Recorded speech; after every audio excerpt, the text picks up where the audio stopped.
Bonsoir à tout le monde, assalamu alaikum, c'est votre frère Massanta Benito de Massanta. Alia qui est un individu qui rapidement, en moins de 15 minutes, on tient à retenir longtemps.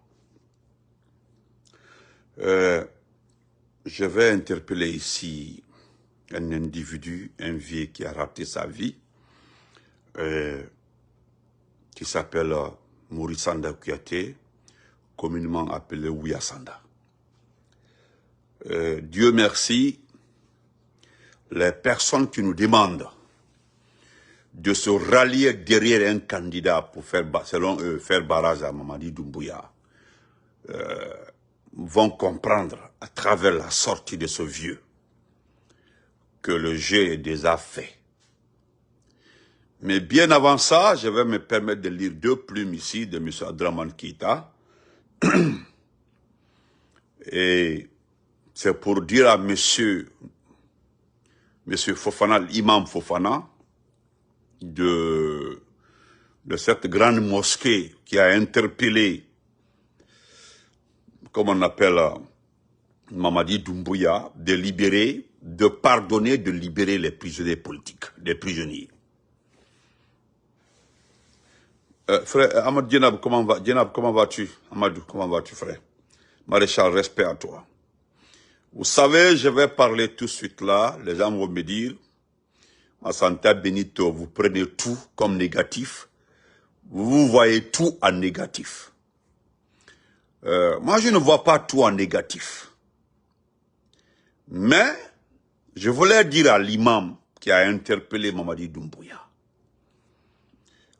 il est dans son rôle comme religieux, homme de paix, comme personne qui doit parler pour le peuple, des personnes qui doivent prêcher pour la paix, prêcher l'unité nationale, prêcher du moins ce qui peut adoucir les cœurs. Lui, il est dans son rôle. Alpha Mando, comment vas-tu? Il est dans son rôle. Je respecte ce rôle-là et je le dis haut et fort. Vous ne pouvez pas ne pas aimer ou respecter la sortie du vieux. Ça, je suis d'accord. Ce qui pose problème, à qui il demande pardon, c'est l'élu du pays ou l'élu du peuple, ou bien c'est le Dieu de la Guinée.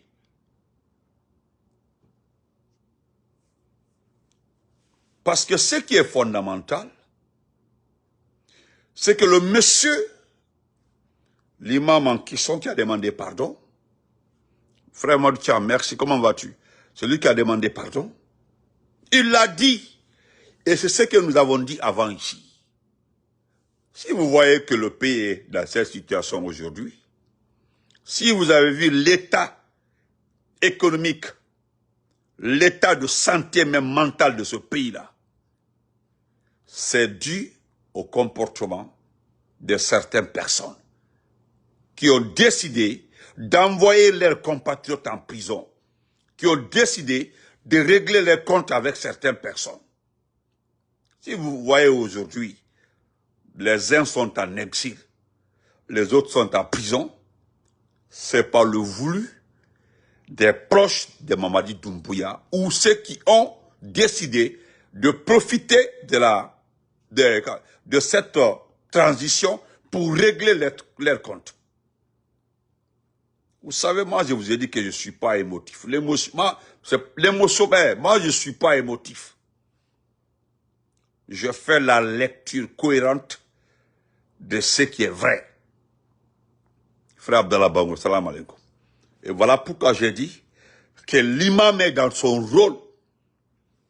Et vous avez vu comment le monde entier a apprécié le rôle de l'imam Fofana. Vous avez vu comment le monde entier a apprécié la sortie de l'imam. Je ne sais pas si les Fofana ou Kaba, en tout cas, l'imam. Je ne sais pas si les Kaba ou Fofana, en tout cas, l'imam. J'ai juste écouté parce que j'ai trouvé que le monsieur a joué son rôle. Le monsieur, voilà ce qu'est un imam. doit faire. Voilà ce qu'un homme de Dieu doit dire, apaiser les cœurs. C'est-à-dire chanter la paix, créer l'harmonie, créer l'amour entre les Guinéens, entre ses compatriotes. Ça, c'est le rôle d'un imam. Il ne s'agit pas de venir dire aux uns que Mamadi Doumbouya est un dieu et aller dire demain que non, ce que Doumbouya a fait, c'est normal, c'est un envoi de... Tout est bon. Est-ce que ce vieux-là, l'imam, il est très jeune, est-ce qu'il a blessé? Guy, comment vas-tu? Est-ce qu'il a blessé quelqu'un? Est-ce qu'il a insulté quelqu'un? Oh, mais Zao Pedro, et pourtant, tu es là, tu es en train de suivre, tu as vu? Tu es en train de suivre. Prends ton temps de m'écouter un peu, ok? Voilà, et Dieu merci que nous, on a trop parlé, mais toi au moins, tu laisses ton temps d'argent là pour aller travailler. Tu devais aller travailler, prendre l'argent, venir nourrir ta famille, mais tu es en train de me suivre. Dieu merci. Moi, je remercie Dieu que tu perds ton temps et me suivre. Dieu merci. Je remercie Dieu pour ça. Voilà. Actuellement, là, je suis ton employé. Tant que je parle comme ça, là, tu vas m'écouter. Si tu es un garçon, il faut quitter. Si tu n'es pas un garçon, il faut rester. Voilà, on continue. Donc, ce que je dois dire à l'imam, notre problème, cher imam, dans ce pays-là, c'est ce type-là. Ce type, aujourd'hui, ce type qui est arrivé au pouvoir par les armes, ce type-là, pour un début, pour marquer son terrain, a d'abord refusé de restituer les corps des victimes du 5 septembre. En même temps, il est passé par la manière forte pour s'imposer. Et Crescendo utilisait les faiseurs de roi dans ce pays-là, les faux types. Et qu'est-ce que nous avons constaté? Que ceux qui ont passé toute leur vie en Europe, en Occident, ils n'ont rien foutu. Ils n'ont rien eu comme argent, comme bien, comme vie. Ils n'ont rien organisé dans leur carrière. Ils ont passé 20 ans, 30 ans. Ceux qui ont eu la chance de le connaître, ou bien qui ont eu la chance de connaître celui qui connaît Doumbouya. Voilà l'armada de pourriture d'Europe qui s'est déversée sur notre pays, avec des diplômes arrangés, avec des CV falsifiés, pour venir aujourd'hui prendre le petit en otage. C'est ce qui s'est passé, cher imam. Est-ce que vous voyez? C'est ça. Cher imam, ce monsieur-là, c'est lui notre problème. Non, Konaté, laisse-le. Konaté, pardon, il ne faut pas qu'il te manque de respect, pardon. Konaté, pardon, frère, laisse-le. Il ne faut pas qu'il te manque de respect. À toi, il va. Bête Kelendi, quoi. Il faut le laisser. Cher imam, nous avons apprécié votre sortie. Mais notre problème, il ne s'agit pas de libérer les prisonniers. Il ne s'agit pas de libérer tous les prisonniers politiques. Non, là n'est pas la question. Notre problème fondamental dans ce pays, c'est la liberté d'expression. C'est de vivre dans la paix. Elle va très bien, Kotomal Alpha. Notre problème, nous voulons vivre la démocratie, se sentir dans ce pays-là. Nous voulons réellement être en Guinée, être chez nous.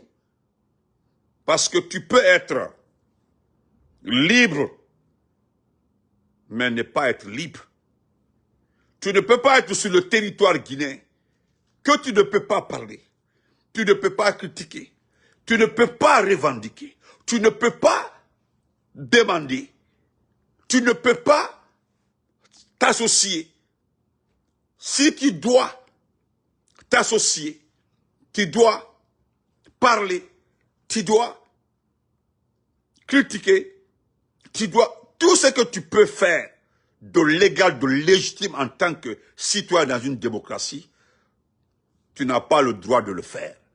Mais si tu dois le faire, il faut que tu t'associes forcément à lui. Diatoula, comment vas-tu? Ce n'est pas ça la liberté. Nous avons un souci, c'est ce que nous vous demandons de lui dire. Que dans ce pays-là, les gens ont besoin d'être libres, de s'exprimer, de revendiquer, de réclamer. Et surtout, nous voulons la démocratie.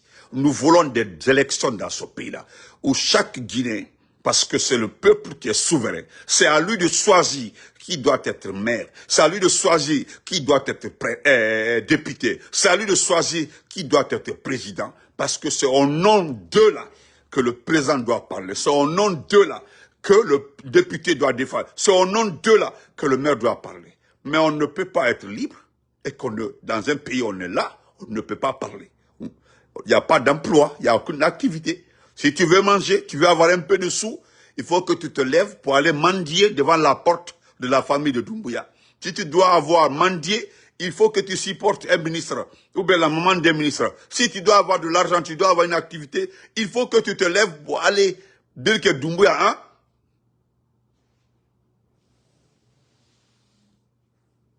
Donc, nous apprécions, je le dis, hein, je suis très content de votre sortie, cher imam. Très content. Mais je pense que voilà ce que nous réclamons. Donc, il y a des disparus, hein.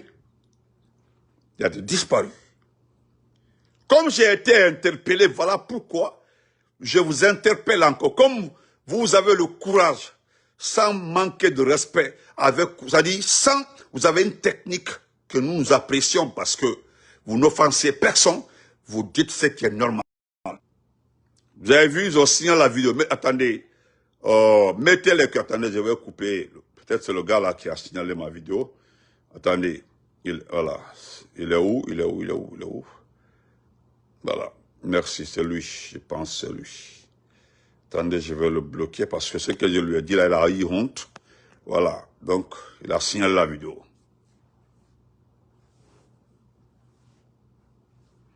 Non, ne t'en fais pas. Attendez. Mohamed Balde, merci beaucoup, j'ai compris. J'ai compris, ok? Ne t'en fais pas. Voilà. Bye. Donc, ce que nous voulons, ce que nous voulons, c'est cette liberté. Certes, oui, libérer les prisonniers, je suis d'accord. Libérer les prisonniers politiques, ouais. Mais ce que vous n'avez pas rajouté aussi, c'est clarifier la situation des disparus. Je suis d'accord, hein, je suis d'accord pour la libération des prisonniers. Mais il faut aussi rajouter, merci pour les cœurs, mettez les cœurs, il faut rajouter la libération, la clarification de la situation des disparus. Parce que c'est un cas que les gens ignorent, les gens ne veulent pas qu'on en parle. Il faut en parler. Maintenant, vous allez écouter Maurice Sanda rapidement. Écoutons-le. Parce que ces propos sont extrêmement graves. C'est des propos extrêmement graves. Voilà. Voilà, cher imam, ce que nous combattons dans ce pays-là. Il y a ces personnes qui pensent que la Guinée les appartient. Il y a une ethnie, une seule région qui pense que toute la Guinée se résume à cette région. Non, nous ne voulons pas ça.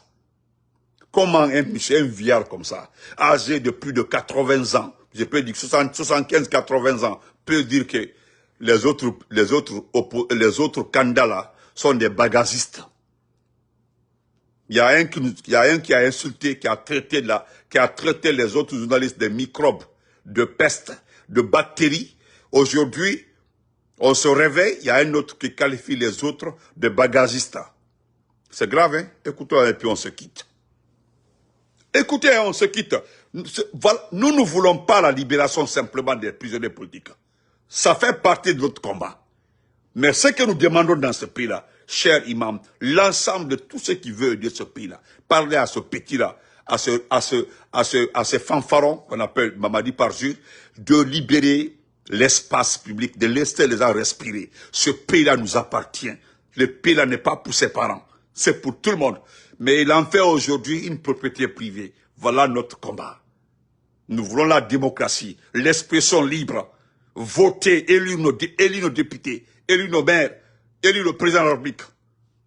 Parce que l'ensemble, c'est la constitution qui ouais.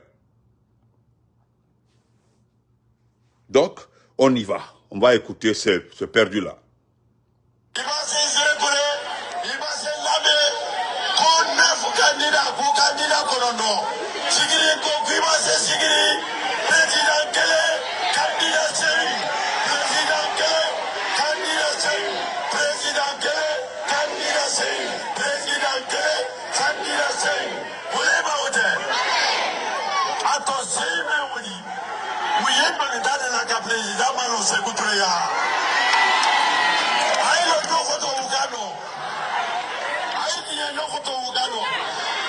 Conakry dit 9 candidats, Kilia dit 9 candidats, Zergore dit 9 candidats, Labé dit 9 candidats, Gawal dit 9 candidats, Sigiri dit un président, 8 candidats, et les 8 candidats là sont des porteurs de bagages pour accompagner le général. Voilà, vous avez entendu. Merci, frère Bala, merci beaucoup. Vous avez entendu ça? Vous avez entendu ça? C'est des propos qui sont extrêmement graves. C'est des propos qui sont extrêmement graves. Que si, vous avez vu la distinction régionale, hein? Vous avez vu la distinction régionale, hein? Vous avez vu la distinction régionale. Vous avez vu ça? Vous avez vu cette distinction régionale. Vous avez vu cette petite précision que les gens pensent que c'est comme ça. Mais vous avez vu, il dit que Kindia a dit 9 candidats. Partout 9 candidats. Mais, ça dit la Haute-Guinée, c'est un président, 8 candidats. Ceux qui rêvent là, il peut tenir devant ce petit-là. Tout est fait. Le jeu est déjà là. Vous avez vu des propos comme ça? Vous avez entendu ce monsieur? Il dit que Doumbouya est président déjà. Les autres là sont les bagagistes pour l'accompagner à ses retours. Et vous avez vu pourquoi on se bat. Vous savez, vous ne me comprenez pas. Et lorsque je dis, peut-être j'ai beaucoup d'amis, les Guissés, on fait des débats sur les plateformes, les Abdurrahman qui est autres là. C'est-à-dire, toute fois que j'ai l'occasion, je le mentionne. Nous ne sommes pas en politique. Vous devez nous aider à récupérer ce pays-là.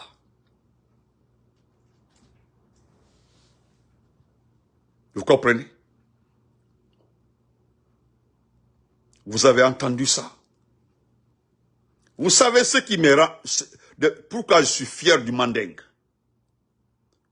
Malgré les tournées là, ceux qui font là, vous savez qu'ils ne font même pas un quart de la Haute-Guinée, les sorties là. Vous savez quand Kankan sort, on sait quand Kankan sort.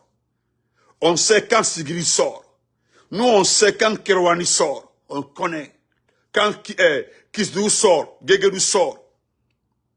Mais malgré qu'ils ont l'argent, ils sont en train de dépenser l'argent de ce pays-là. Mais oui, ça ne colle, c'est-à-dire, ça ne fait pas bouger la population mandingue. Le mandingue nous a déjà parlé depuis. Ils nous ont dit, ils peuvent dire ce qu'ils veulent. Ils peuvent utiliser le nom du mandingue. Mais nous ne sommes pas dupes.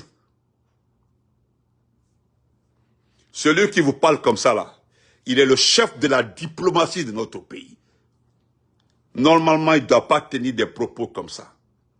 Cette distinction régionale-là est extrêmement dangereuse. Moi, je vous ai dit, nous avons besoin de récupérer ce pays-là. Mais vous allez comprendre. Merci beaucoup, mon frère Bala Doumbouya. Merci. Un ministre d'Affaires étrangères, d'abord, qui a raté son poste, qui a échoué dans ses activités des affaires étrangères. L'Allemagne est en train de rapatrier nos frères. Il y a combien de Guinéens en prison à New York aujourd'hui, avec ICE. J'ai dit, nos parents sont abandonnés à la frontière mauritanienne. Il y a encore, c'est-à-dire, regardez ce monsieur qui abandonne les Guinéens et puis qui passe son temps. Vous avez vu ça? Vous avez vu ça? Mais je vous promets, je n'ai pas la chance. Je voulais lire la plume d'Abdraman Keïta sur le kidnapping là. Parce que M. Abdraman Keïta donne conseil. C'est ce que je disais à l'imam là tout de suite là. Parce que M. Abdraman Keïta a précisé que ceux qui ont dit à Doumbouya, il faut kidnapper pour effrayer, pour être là. Il faut mettre telle personne, telle en prison. C'est-à-dire ils l'ont induit dans de grosses erreurs. Mais nous gardons la partie là après. Je me limite ici. La folie qui est dans votre tête là. Adibal Kuno. Fatoya menam nanodi. Nala fatoya odibairo. Fatoya odibairo. Fatoya odibairo. Nele ka falnyana. Fatoya odibairo. Adibairo net. Sarakatala. N'a falnyana. Alte mandena filao. Parce que voilà ce que M. Keïta dit. Rapidement, rapidement, en 2 minutes. Abdraman Keïta se sent confiant. Et voilà ce qu'il dit. Il dit le kidnapping, une très mauvaise idée. Il dit, Général Doumbouya, si c'est quelqu'un qui vous a conseillé qu'en faisant de la disparition forcée votre cheval de bataille, pour garantir votre pouvoir à vie, qu'en mettant en place une stratégie d'intimidation par le kidnapping et les services corporels infligés aux citoyens opposés à votre parjure, qu'il y aurait de moins en moins d'acteurs politiques et sociaux engagés à défendre l'état de droit et la démocratie dans notre pays, alors l'intéressé vous a induit dans une grave faute. Merci frère Bala. Si jamais votre propre idée, si jamais c'est votre propre idée de soumettre les gens par la force en s'en prenant à leur famille, parce qu'ils sont opposés à votre confiscation du pouvoir, dans ce cas, vous vous êtes tiré une balle dans le pied. Oui. Parce que mon général, dans l'histoire de l'humanité, personne n'a aussi empêché le soleil de briller. Ça, c'est la vérité. Vous pouvez éliminer une résistance aujourd'hui, demain matin, une autre refera surface, et ça sera ainsi tant que le problème perdure, car c'est dans la nature humaine, de résister. Cependant, face à la violence d'État, se replier pour revenir à la charge est aussi inscrit dans l'ADN humain. Mais nul ne peut museler un peuple indéfiniment. Quelle vérité! Comme le disait Abraham Lincoln, on peut tromper une partie du peuple tout le temps, et tout le peuple une partie du temps, mais on ne peut tromper tout le peuple tout le temps. Vous pouvez éliminer, intimider, manipuler et acheter les consciences, mais il est indéniable que le peuple reprendra le dessus, et à ce moment-là, vous verrez la différence entre un mouvement de foule intéressé par le flou et une réaction du peuple parfaitement désintéressé. Car, croyez-vous, mon général, la particularisation de la réaction du peuple réside exactement dans l'absence de réaction au moment où vous en avez absolument besoin. Les poussistes béninois qui ont lamentablement échoué pourront mieux vous expliquer l'effet que cela fait lorsque vous appelez le peuple à vous soutenir et qu'il ne vous entend pas. Ali Bongo, le président du Gabon, en sait quelque chose également. Oui, le silence assourdissant du peuple détonne plus fort qu'une bombe. À la seule différence, seul le principal concerné entend l'explosion.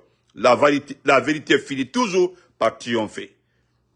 Nous disons merci à M. Abdraman Keïta pour cette plume-là. Frère Bala, merci Albarka, merci à tout le monde. On se reprend après. Nko fatoya kame aldaoudi, alda nyai londe, ateme alda nyai.